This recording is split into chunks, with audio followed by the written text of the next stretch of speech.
Aku awalnya takut loh kalau mau tutorial system tuh aku sampai berdoa dulu. karena karena benar-benar it's very transparent kan, kayak you can't hide anything, they will know, and they're like really really experienced professors, they're probably the one that write your book or something.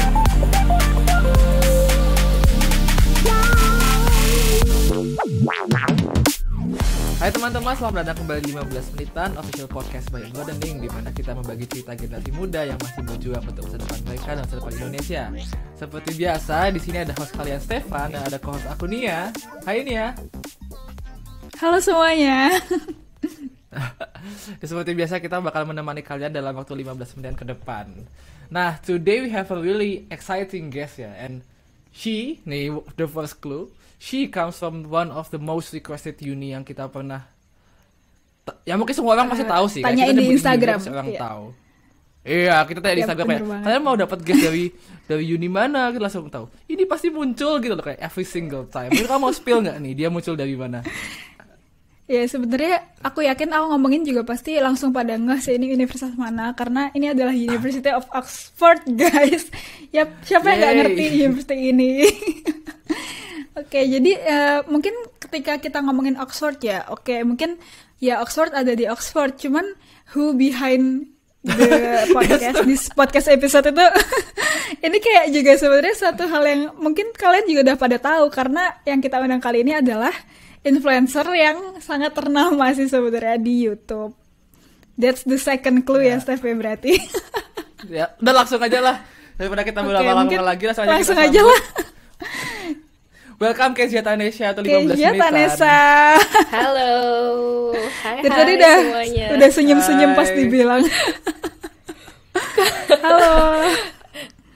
Halo.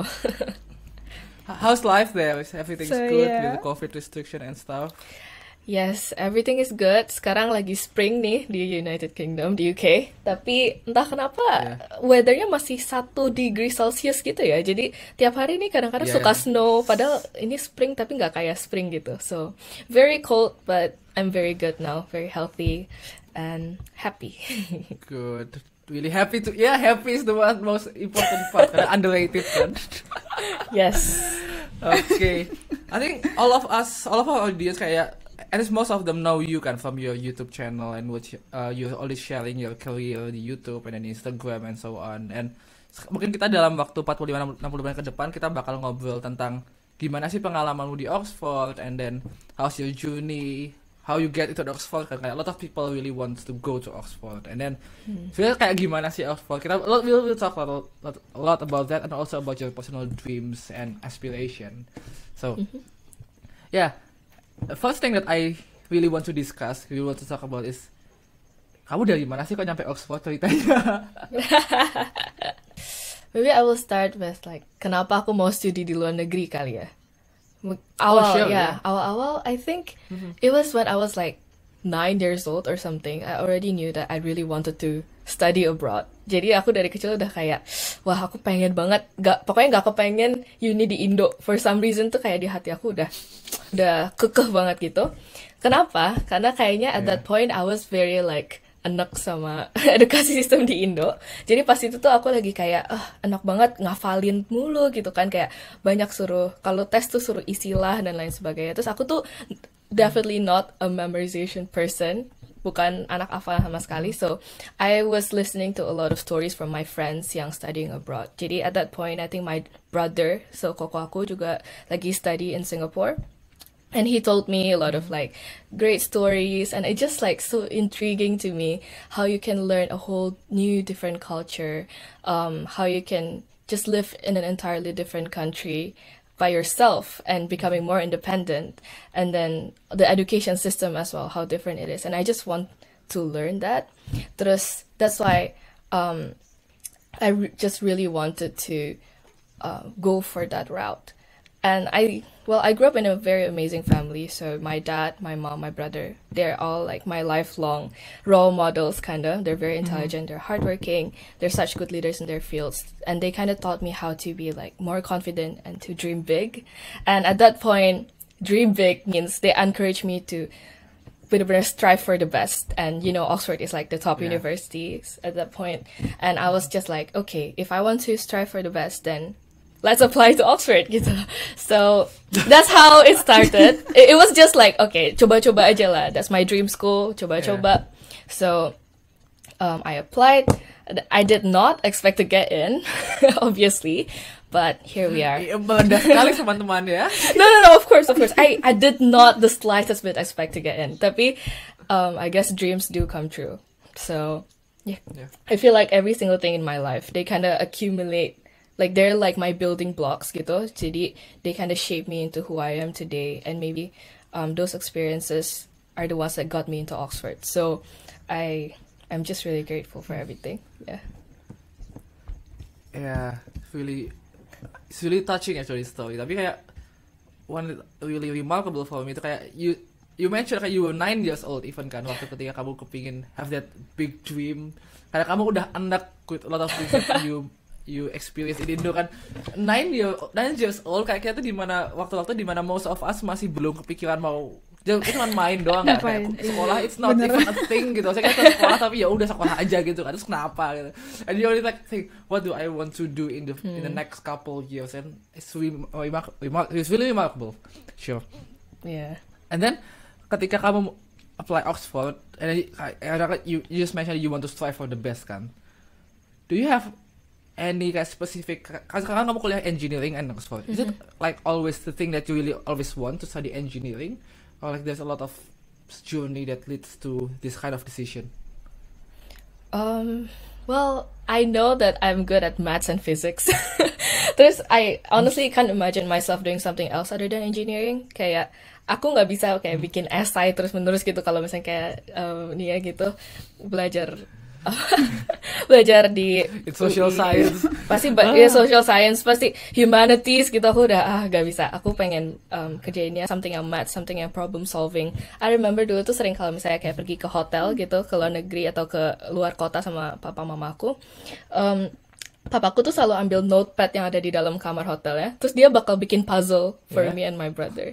Dia bakal bikin kayak crosswords atau enggak kayak word search atau enggak tambah-tambahan atau quizzes gitu. Dan aku ingat itu adalah kayak hal kecil kan in my life, tapi it kind of makes me think. I think that's one of the reasons why I really enjoy puzzles, why I really enjoy problem solving. Terus I find engineering to be like the best fit for me gitu. Wow. Dari kecil ya memang berarti kayak secara nggak langsung kamu udah ter-expose to this kind of things kan. Honestly, my family affect me a lot. I have to be very honest here. Kayak, yeah. Hello there. Thank you for listening to our podcast. Would you help us grow by clicking the subscribe and notification button? Please. Thank you. And now back to the episode. A very good environment to grow lah ya istilahnya. Actually ini teman-teman juga mungkin banyak yang belum tahu kalau Kezia ini tuh bisa apply Oxford dengan langsung ya dari SMA langsung ke S1 di luar negeri. So maybe you can tell us kayak a bit journey of that, karena kan kita tahu kalau misal mau daftar ke luar negeri nggak bisa pakai ijazah Indo kan, harus pakai A-level or beberapa dari itu. So benar banget kata Nia, nggak bisa pakai ijazah nasional kita. It's very sad really, but makanya harus research yang banyak dari sekarang. Kalau teman-teman sekarang mungkin di SMP atau SMA gitu, harus langsung research gitu kalau mau ke luar negeri. Karena most of them don't accept ijazah Indonesia. So you have to take A-levels atau IB atau SAT atau do a foundation gitu untuk bisa bridge you into that university. Dulu aku itu daftar ke Oxford sama ke other universities pas di semester awal kelas 12. Aku ingat banget SMA kelas 3 tuh stress testnya. Lagi apply online, pakai A-level aku. Jadi karena aku di penabur internasional, so I use A-levels. Habis itu aku juga ada written test, so it was like tes kompetensi gitu. It was maths and physics, and I remember it was so difficult.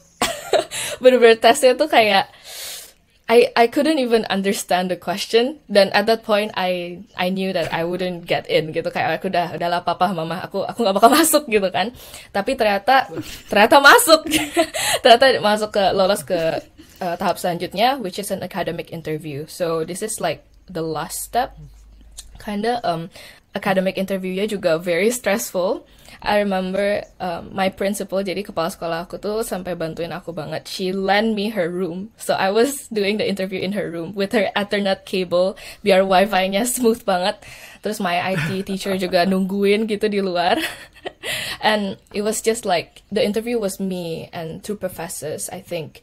And then they asked me a lot of maths questions. I have to like drew a graph, and then I have to have my whiteboard at the back. Terus harus gambar-gambar depan mereka. And I remember the questions were like really difficult as well. But I think from that interview, I realized that they don't expect you to know the answers right away. Jadi pas you denger questionnya tuh langsung kayak jawab, tahu apa nih jawabannya. But what they're looking for is like how you think. So they want to know whether you The can thinking grow. process kan, how you reach. Yeah, your thinking process. Yeah, they want to know how you solve that problem. Karena itu, just trust me, all the questions that they will give you, it's all just like you've never heard of that before. It will just blow your mind. You wouldn't know how to answer it at the first place. Tapi you just need to articulate your thoughts. Terus nanti mereka bakal give you hints and stuff as well. And then if you can actually grow and they see that you in the end bisa dapat jawabannya, they will like that daripada you langsung tahu jawabannya gitu. So, but I guess like Oxford is not for everyone, right? So, even though Oxford is like one of the top schools, but it has their own system and it's definitely not for everyone. So, if you don't get into Oxford or if you didn't get through that interview process, that must have meant that you just don't fit into that system gitu. How does it differ though? Kayak saya kita juga punya beberapa guests that study in UK kan. And kayak, what does make Oxford different than any other university in UK in general? I think it's the term. So how we have a tutorial system, and the tutorial system is when jadi ada lecture kan. Semua tempat kan ada lecture, tapi kita juga ada tutorial in which it's like one professor and two students. So it's very like private, it's like a private lesson, and you bener-bener bukan kayak di dalam kelas sama 10 orang gitu, jadi you bisa diam aja, nggak usah ngomong gitu kan. Ini nggak, you have to talk, you have to explain to them what you're lacking atau nggak, apa yang lu tuh lagi kesusahan gitu, and they will know everything about your progress. So I really like the tutorial system. Terus juga the second difference is the term. Jadi term kita tuh ada 3 per tahun, dan satu termnya cuma 8 minggu, 2 bulan. So in 1 year, your effective study time is only 6 months. Terus 6 months-nya itu kayak holiday. Setengahnya doang. Iya. Makanya. Oh. Yeah. It's crazy. Yeah, I mean, but when you mention kayak tentang the attention that this professor give to you, I mean that's really unique though, karena lots of case kayak di uni kan, the professor just give the talks, they give the lecture. Yeah. And even though a lot of them actually open if you want to ask questions, they don't give like specific timing for you. Karena kalau kalian datang buat ke professor I want to ask this, they definitely will help, and a lot of them will help. Tapi not in the sense that they will really help you grow in that sense. Iya, benar. Makanya itu juga yang aku suka dari Oxford sih. That tutorial system is very helpful. Bener-bener. Aku awalnya takut loh kalau mau tutorial system tuh aku sampai berdoa dulu. karena bener-bener it's very transparent kan. Kayak you can't hide anything. They will know, and they're like really really experienced professors. They're probably the one that write your book or something. So you're talking to someone that wrote the book that you're reading from. So it's kind of like very intimidating sometimes. And at first I was really scared, tapi sekarang udah biasa sih. Jadi I just find it enjoyable. Cool. And if we're not wrong, kamu juga selama di Oxford you have the support from the Jardine Scholarship ya. And that's one of the most prestigious scholarship in UK kan. Kayak, how did you get it? I mean, I believe it's really hard to get into, right? Yeah, I think they give scholarships to students that want to apply to Oxford atau Cambridge. Sekitar 13 orang per tahun dari seluruh Asia. So it was really competitive, and I knew about it, tapi I had to apply karena pas I kasih tau my dad nih I mau apply ke Oxford, he was like, mungkin papa harus jual rumah kali ya. karena I'm being honest right here because like my dad really can't afford two of his children. Both of us, my brother and I, we are gonna study in the UK, and UK's living cost is like crazy. So my dad is really like, okay, can you apply for scholarship? Maybe you will get it, and it will just be like, it will mean that I won't have to like sell anything. So, and obviously I don't want them to eat grass or something, right? And then I study here, so I applied for Jardine Scholarship, and it was great. Jardine Scholarship is amazing. They are full scholarship. They gave me like flight tickets. They gave me pocket money. Terus the best thing is that they don't have bonds. So after I graduate nanti, I don't need to like work for them. So I literally just like can do whatever I want. So It's really actually cool. just pure charity from them kan. Jadi Yeah. I don't know how they do it, but they're amazing. Yeah, you have to apply. If you're applying to Oxford or Cambridge, you have to apply to Jardine Scholarship. Hai teman-teman, setelah Kezia cerita tentang bagaimana dia bisa masuk ke Oxford, in the next episode she will tell us tentang Oxford tuh sebenarnya nggak sesimpel dan nggak seindah yang orang bayangkan. So stay tune supaya nggak ketinggalan episode selanjutnya di YouTube and any platform podcast favorit kalian. Inilah 15 menitan, an official podcast by Ever Learning. See you next Tuesday. Bye-bye.